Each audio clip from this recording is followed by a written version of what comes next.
একদিন টিম্পি তার বন্ধুদের সাথে মাঠে খেলছিল। হঠাৎ খুব মেঘ চলে আসে আর তারা সেটা দেখে সবাই ছুটে বাড়ি আসতে থাকে। আর ওদের পেছন পেছন টিম্পিও আসছিল। একটু এগিয়ে আসতেই টিম্পি বিড়ালের কান্নার আওয়াজ শুনতে পায় আর সে ওখানেই দাঁড়িয়ে পড়ে। তারপর সে দেখল ঝোপের পেছনে একটা ছোট্ট বিড়াল বসে আছে আর সে খুব কান্নাকাটি করছে।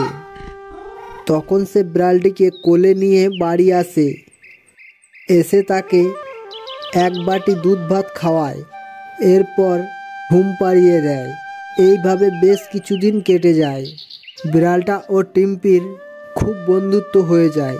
টিম্পি যেখানেই যেত বিড়ালটাও তার পিছন পিছন যেত। এরকম কাণ্ড দেখে টিম্পি বুঝতে পারল যে যত্ন আর ভালোবাসায় পারে একজন প্রাণীকে বন্ধুত্ব করে তুলতে।